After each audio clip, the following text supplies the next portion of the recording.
পাচ্ছেন ইতিমধ্যেই আসলে সেই সকাল থেকে আসলে বিভিন্ন পর্যায় থেকে জনতা কিন্তু এখানে আসতে শুরু করেছে এবং তারা আজ গ্রহণ করার জন্য এখানে অংশগ্রহণ করেছে। বিশেষ করে প্যালেস্টাইন সলিডারিটি মুভমেন্ট যে কর্মসূচি হাতে নেওয়া হয়েছে সেই কর্মসূচিতে কিন্তু অংশ নিতেই কিন্তু এই জনতা কিন্তু আসলে এখানে অংশ নিচ্ছেন। এবং আপনাদেরকে আরেকটি বিষয় জানিয়ে রাখি যে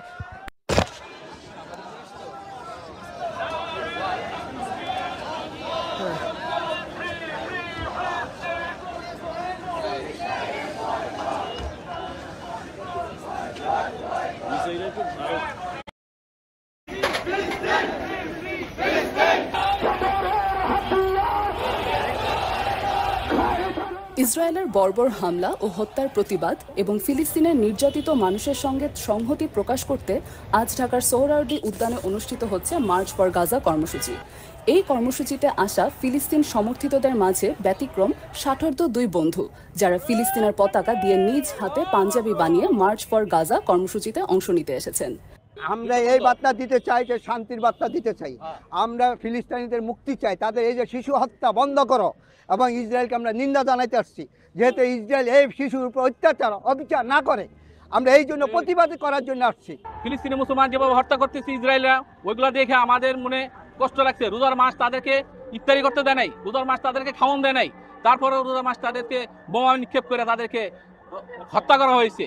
তা দেখে মুসলমান, তারাও মুসলমান, আমরাও মুসলমান, ওদের জন্য আমাদের মায়া লাগছে। মায়া লাগার পর থেকে আমার হৃদয়ে রক্তক্ষরণ হয়ে আমরা এগুলা করছি।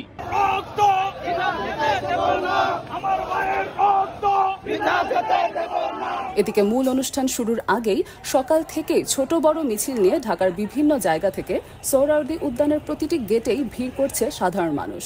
মিছিলে অংশগ্রহণকারীদের হাতে দেখা যাচ্ছে বাংলাদেশের জাতীয় পতাকা ও ফিলিস্তিনের পতাকা।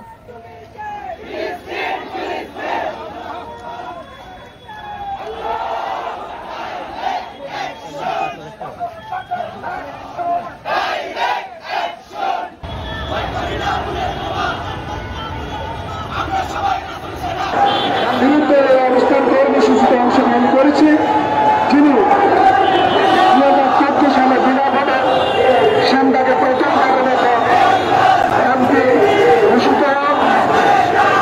তিনি সেখানে অবস্থান করার পর থেকে শ্যামবাগের মানুষ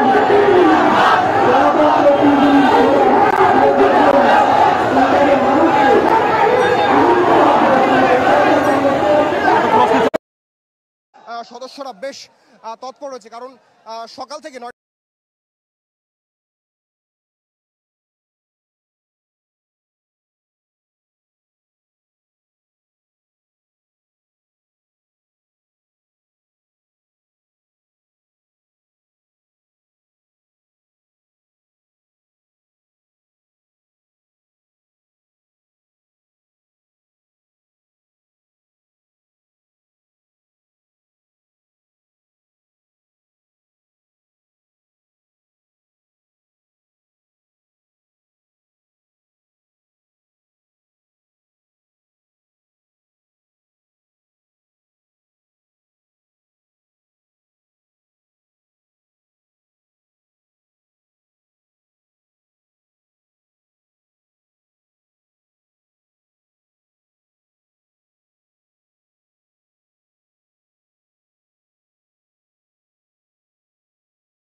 صدق الله